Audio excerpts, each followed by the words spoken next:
ఆస్ట్రేలియాతో జరిగిన మ్యాచ్లో 216 పరుగుల లక్ష్యాన్ని ఛేదించే క్రమంలో భారత బ్యాటర్లు తీవ్రంగా ఇబ్బంది పడుతున్నారు.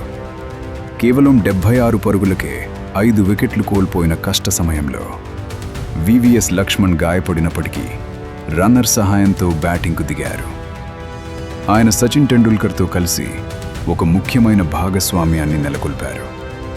ఇద్దరూ స్కోర్ బోర్డును ముందుకు నడిపిస్తూ సానుకూలంగా ఆడారు.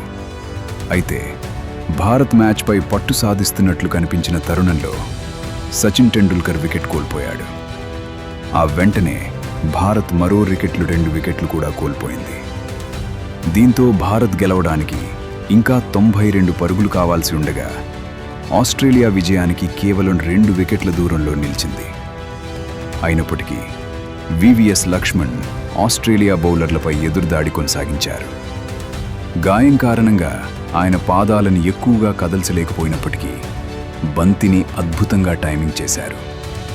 కేవలం 48 బంతుల్లోనే హాఫ్ సెంచరీ పూర్తి చేసి భారత్ ఆశలను సజీవంగా ఉంచారు. ఇషాంత్ శర్మ కూడా ఆయనకు చక్కని సహకారం అందించారు. వీరిద్దరూ కలిసి కీలకమైన 50 పరుగుల భాగస్వామ్యాన్ని నెలకొల్పారు. ఆస్ట్రేలియా బౌలర్లకు ఏం చేయాలో తోచని స్థితిలో ఉన్నప్పుడు ఇషాంత్ శర్మ ఎల్బీడబ్ల్యూగా అవుట్ అవ్వడంతో మ్యాచ్ మళ్లీ ఉత్కంఠభరితంగా మారింది. ఆస్ట్రేలియాకు ఒకే ఒక్క వికెట్ అవసరం కాగా భారత్ విజయానికి 11 పరుగులు కావాలి. ఆ తర్వాత కొన్ని టెన్షన్ క్షణాలు ఎదురైనప్పటికీ భారత్ ఒత్తిడిని జయించింది.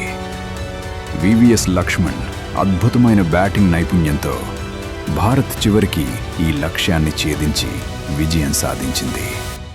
That is VVS.